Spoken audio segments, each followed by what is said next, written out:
Okay, so as you can see from the title, I have some exciting news to share with you. We are expecting. That's right. Your girl's gonna be a mom. I'm finally entering motherhood. We are going to be parents, and we could not be more excited. Just so grateful to God for blessing us with this new bundle of joy, this new life that will be arriving this summer. So we're super excited. Before I jump in, though, I hope that you are well. I hope that you are prospering. I hope that your 2023 is off to an amazing start. I hope this is a year of expansion for you, a year of growth, a year of you leaving all your doubts behind and just truly walking in your worthiness. Okay, that is what I'm praying for you over here. So in this video, I don't have a script. I'm just coming here from my heart and just sharing about our journey from trying to conceive to even just the journey right now of carrying, and this the journey as I prepare for motherhood and as we prepare to expand our family. I'm just going to talk about the areas that I wasn't preparing, like holistically, how I was preparing mind, body, soul, finances, and relationship. It's so interesting because growing up, I grew up in a Christian household, and growing up, it was always like, don't have sex until you get married, right? Don't have sex till you get married, or else, you're going to hell. And so, just starting off, there was like a fear. There was a fear around like sex. Like, okay, oh no, if I have sex, something bad's gonna happen. God's gonna judge me. So I was kind of a late bloomer. I didn't have my first boyfriend until I was like a senior in high school. And then I also remember like when I got my period for the first time, my dad found out. He was like, okay, so you know that you can get pregnant now, right? I'm like, yeah. He's like, your mom talked to you about all that stuff? I'm like, yeah. And he's like, all right, good. And then we had to go to the store, and it was so funny because we were going down the store, and I remember walking down the aisle, the condom aisle, and he was there with me, and I was like, Dad, I need these. And so I picked up a pack of condoms. He was like, no, you don't need these. Put those back. Well, you do need them, but can you just put them back, So it was so funny. Like, he didn't know like how to navigate, how to handle that situation. Right? So you go from that, and then now suddenly fast forward, you're an adult, right? And now you're an adult and you do want to start a family, and it gets to the point where you're like, okay, I actually have to start this family, because it's like you always dream of having children.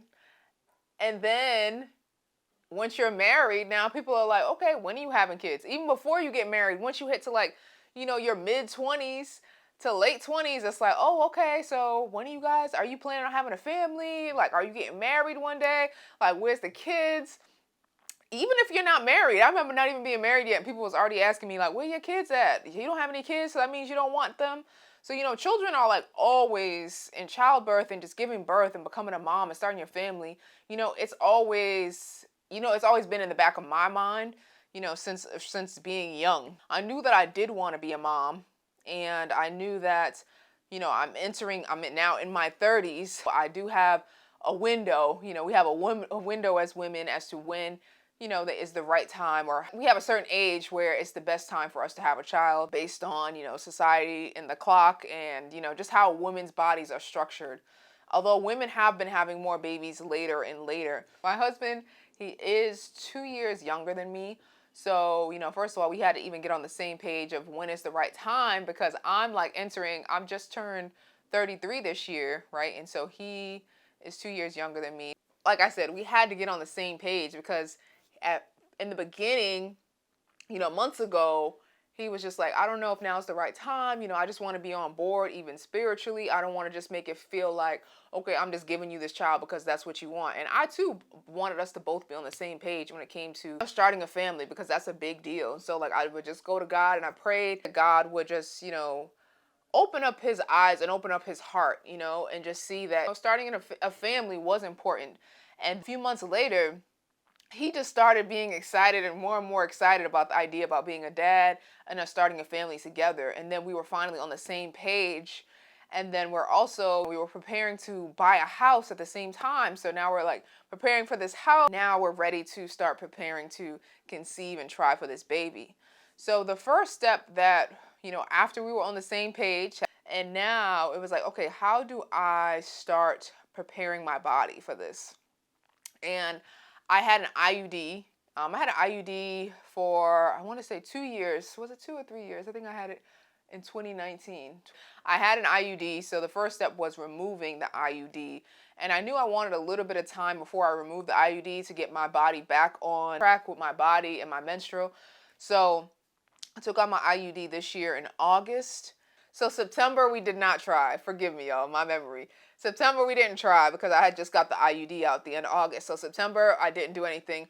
October was our first month trying. We did try, and then so I was excited to see if, I took the pregnancy test, and 2 weeks after I was ovulating, and then it said not pregnant, right? And I was sad. I was sad about it. I was just like, oh my gosh, like, how is this journey going to be? Am I going to be able to have kids? I know I'm still 33. Like, do I have time? Do I still have time? Lord, please, like, what's going on? So I was a little bit discouraged. But I just had to remember, and my partner and Jordan did a good job of this too. Like, okay, it was just our first try. Like, let's keep trying. God does keep His promises, and so we just had to keep believing that it was possible for us to conceive. And in August, I also went to order some prenatal vitamins. So I decided to go with the Ritual Essentials for Women prenatal vitamins. So I've been taking these vitamins since August. I'm not gonna hold you; they do taste really fishy, but I just take 2 a day, take it with my water in the morning before I'm about to eat breakfast, and then, just eventually the taste does kind of go away. But it just has good, important nutrients that the baby needs, folic acid and all of that other good stuff. It's an interesting journey because, like I said, your whole life you're growing up and it's just like, don't have a baby, don't get pregnant, don't have sex. And now you are, having unprotected sex, and now you're trying for this baby. And you're like, you have a certain window. And for a long time I didn't realize that women only have, a few days when they are ovulating. So even that was a learning lesson for me. And I found an app that I was using to track my menstrual cycle and to track when I was ovulating. And then I know that the doctors also say it takes 6 months to a year for a woman to conceive. So if doesn't happen on the first try, then that's all right. But the second month, when we did try, I changed the app that I was using. So I switched to the, what app is it called? I switched to the Pre-Mom app. Let me just make sure that's the right app. And with that app, it also comes with an easy home application that you can track your, what is it, LH levels, I think it's called. I think it's called the LH levels. Yeah, if I'm wrong, then correct me. But yeah, I believe that's what it is. At the P in this, open one of these, put the little stick inside and leave it in there for a few seconds, and then lay it down and then take a picture of it and upload it into the Pre-Mom app. It's in the clear blue, and I was using this Easy at Home. But I'm going to leave a video for more in-depth resources on how to use these tools, because there was this one woman that really did break down, the timing of tracking your ovulation and all that good stuff. So I'm going to leave the links for her video so she can further explain it using better language. But these are the two resources that I was using when I was trying to conceive for the second month. And then the second month, that is when we actually did get pregnant. I took the test, and I remember just being so excited. I was a little bit nervous at first because I was like, all right, God, I know last month it didn't, it wasn't, I wasn't pregnant, but, I'm still trusting you. I'm still believing in your time and in your will for my life. And I took a shower. I went to the gym and I took a shower, and I remember I took the pregnancy test. I left it on the counter, and then when I got out the shower, I checked it, and it had the 2 lines that pregnant, and I was just so happy. And it was also the day of my husband's birthday. So I surprised him by, getting a little baby gift and putting it in a bag. He didn't really want any like physical gifts, so he's like, "What are you doing? What is this?" And when he opened it, he saw the test. He was so excited. He's like, "For real? Stop playing!" Like, he thought it was a joke, but I'm like, "No, I'm serious." Like, so that is when we found out we were expecting. So it took us 2 months. On our second try, that is when we were able to get it, and we were just overjoyed because we wasn't sure how long it was going to take. Now, when it came to preparing myself mentally, I had to just make sure not to like take on other people's conceiving journeys, because you hear a lot of stories that don't always end have the most positive results in them, or like how long it took somebody, or how they weren't able to do this, or how, just things got in the way for them. So I had to be mindful of other people's stories, that their baby journey and even their motherhood journey when it came to delivery and their pregnancy. So I just had to be careful of my thoughts and what I was taking in, and making sure that I wasn't taking on other people's stories, other people's beliefs, other people's experiences, taking those on as if those were my own. Because just because that happened to someone else doesn't mean that that's my story. Doesn't mean that I have to carry that. Doesn't mean that that is what's meant for me. What God has for me will be for me. So I had to make sure to keep reminding myself of that. When I was on this journey and I'm trying, and I'm hearing other women saying, oh, it took them 6 months, or it took them a year, or, they were trying, then they had to get all these surgeries. Like, I had to just be focused and just believe, God's will for my life. And then if something was to happen where I did need more time or surgery, then I would face it then. But I didn't want those thoughts to just become, so mentally ingrained in me that this is what I'm believing to be true.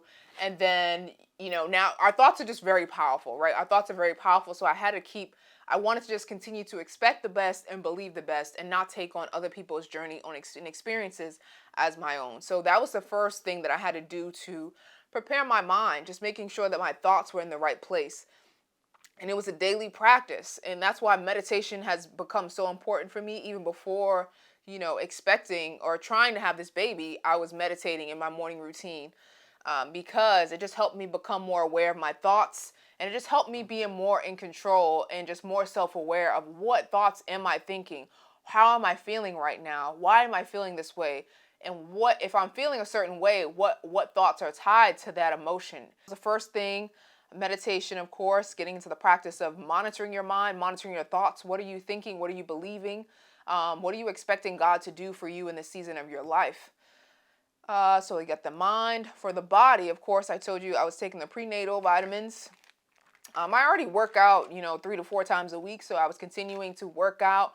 I was continuing to drink my water and stay hydrated. One second. Oh, that's good.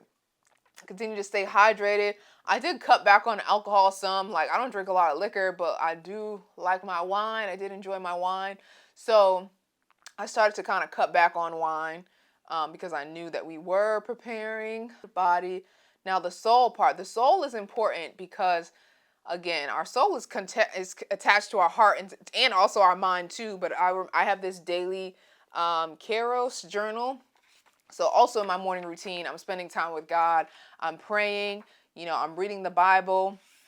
And I wanted to share back in September 30th, 2022, one of my journal entries that I have here. So it says, the verse that I was reading, because I was reading Genesis at the time, it was Genesis 17 verses 16. And it says, I will bless her, and I will give you a son by her. I will bless her, and she will become the mother of nations, and there will be kings among her descendants. And then I have, like, it has a gratitude section, like, what am I grateful for? And then the prayer for that day, I said, Dear Lord, I give you my fears about childbirth. Forgive me. I know that you can do all things. If it is your will, you will bless me with a child. I trust the plan you have for me, the plans to prosper me, and plans to give me the desires of my heart. I will not fear, doubt, or worry. And then for another section, it asked me to just write down what am I reading about and what is the scripture saying. And scripture was talking about Sarah. And it said, Sarah was told she would have a child in her old age. When Sarah was told she would have a child in her old age, she laughed. The Lord asked Abraham, why did Sarah laugh and say, can I really have a child when I'm so old? Is anything too hard for the Lord? As I said, 9 months from now I will return and Sarah will have a son. There is nothing too hard for the Lord. No mother. Oh, there's nothing too hard for the Lord. Excuse my handwriting, a little messy sometimes, but I'm getting better. There is nothing too hard for the Lord, no matter what the stats say or what others have experienced or even what your past experiences are telling you. All things are possible with God. We must continue to trust him. Lord, I will trust you and I will believe that I will be fruitful and multiply. So this was on September 30th. So at the top, there's a quote that says, if you believe in prayer at all, expect God to hear you. If you believe in prayer at all, expect God to hear you. And I just love that quote, because just our it's so important what we are believing, because if you don't believe, that is when all of the doubts are coming. That's when all the fears are coming and the worries are coming, and you're marinating on that, right? You're not expecting the best, and instead you're expecting the worst, which means you are suffering in your present moment. Versus, like, you could be choosing to think anything right now. So it's like, why focus on the bad? Why focus on the negative? Why focus on what's not possible? Wait, what are the stats that are telling you something negative? Why not believe the best? It could be possible for you. So that is what I had to condition my mind to, and I had to just constantly go to God and just pray to him, and just read the stories about the other women who were similar to going through similar things that I was going through in this season of my life, and just going to God, taking my thoughts to him, praying and meditating and focusing on the good and the blessings that he was able to do to these other women. October was our first month trying, and then we didn't get it in October. November we tried again, and that's when we got it. And then December 5th is my husband's birthday, and that's when I told him. Because 2 months to conceive.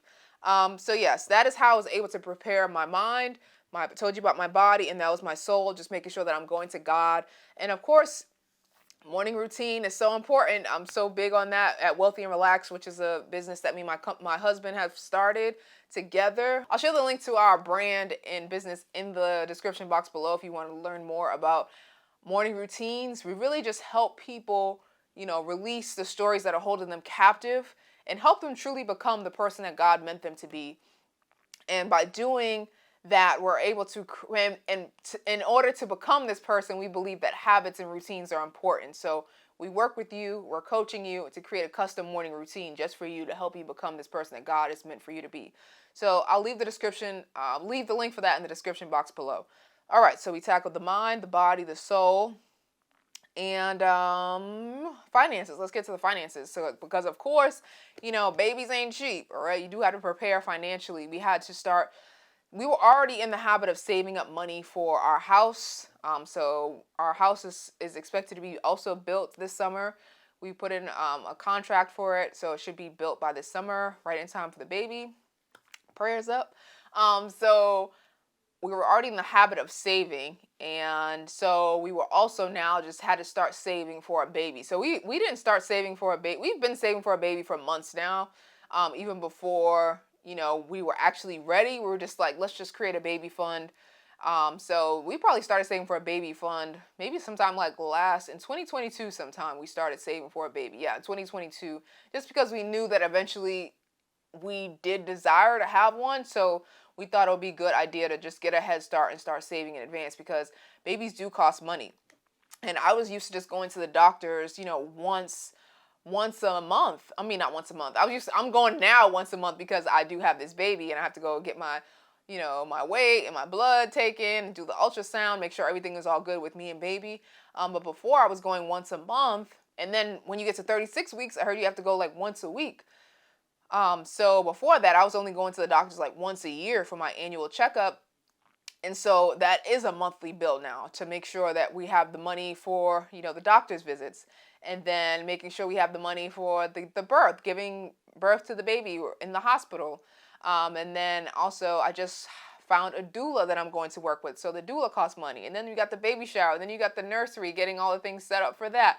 And then, it's just a lot more new costs that are going to be an adjustment. But I'm glad that we did get a head start and start putting aside money for this baby, even before we were trying to conceive for it. So that has been helpful for us. And then relationally, just making sure that we were on the same page, making sure that, I was keeping his needs in consideration, because I wanted us to both want to grow our family, right? I want us to be on the same page, and not just like, oh, I'll just give you this baby, but this is your baby. I'm just doing this because you wanted it, but I want it, and then I don't want there to be any resentment there. So I'm just glad that God was able to answer my prayers and allow us to be on the same page, and allow him to be excited. Now he was telling people like day one that he was going to be a dad. And if you would have told me that like months ago, when we weren't on the same page about having this baby, like, I would have been like, okay, I don't know about this, but he was telling people literally day one. I'm like, babe, we're supposed to wait. You're not supposed to be telling people on day one that we're expecting. Well, he was so excited. So I have faith in God. I have faith in God. Making sure that we're on the same page. We're also in a marriage enrichment class, and that class has really been, super transformational for us in our marriage. This is our second year of marriage, and so just learning, being in this marriage enrichment class, we meet on Sundays, and we read different relationship books that are Christian based. The one book in particular that's been really beneficial is called Love and Respect. And so, Love and Respect, the love she desperately desires and the respect he desperately needs, something along those lines. But it's a really great book, and it's just taught us so much. We're communicating better, we're living more in alignment with God's principles for our life. I'm treating him with more respect, he's treating me with more love, and we're just really being grounded more on those principles about not what the culture says that how our marriage should be, and what we should care about, but going back to like what are God's principles for our life. Because for a long time, we both grew up in the church, but then we strayed away, we got caught up in the culture, doing the things the culture's way, which it wasn't working for us, and we got tired of the games, tired of the culture, tired of just the life that we were living. And then we found God. I remember praying to God. I said, God, just please send me a man with a good heart. I started journaling about the kind of characteristics, the kind of man that I was interested in being with. I started reading that to myself and believing that it was possible. And you know what? God lined it up so perfectly that we were both on the same page in the same time in the season of our life. Like we just lined up. We were both looking for the same things. And God is just so amazing that he does truly answer. He's truly listening. He's truly answering. And that's also why I love that quote that I shared with y'all earlier about, if you believe in prayer at all, expect God to hear you. God is hearing you. God is listening to you. And if you're in a season right now, you're trying to prepare for, you want to start your family. You want to expand. You want to grow. You want to be fruitful. I just want you to keep having faith, keep trusting, keep believing. Do not get weary in your well doing. God is hearing you. God is listening to you, and just keep on taking it a day at a time. Keep on having faith. Keep on believing. And I believe that God does answer. I believe that God is listening, and so I just want to strengthen you and encourage you today to not give up. Don't give up. It is possible. And I'm praying for you. I'm praying for you because I know that it can be frustrating. I know this journey is not easy for a lot of women. And so like every day I just thank God for, the journey and where he has brought us. And now I'm just, I'm praying for you that things go smoothly in your journey, and whatever you're asking God for this season, I pray that he would answer it for you. I pray that he will give you the desires of your heart. And I pray that you don't stop believing. Well, thank you so much for tuning in. My voice is, I feel like my voice is changing. I'm going to go relax now. Probably got to clean my bathroom. But I'm excited to have a great week. Back to the gym tomorrow. I'm just grateful that this pregnancy has been smooth so far. I had headaches the first semester. I'm in the second trimester right now. The headaches have gone away. Praise God. I didn't have any morning sickness, and that's another thing I praise God for. I've been able to have energy. I've been active. I've been taking my walks, going to the gym, doing my Peloton walk/jogs, lifting some weights. Obviously not doing all the exercises. I've been being careful, okay? So don't come in my comments talking about, Candice, you ain't supposed to be doing nothing. I'll be all right. But thank you so much for tuning in. Until next time, I hope that you enjoyed this video. I hope you found it valuable, and I hope that you continue to prosper. I will talk to you later. Bye.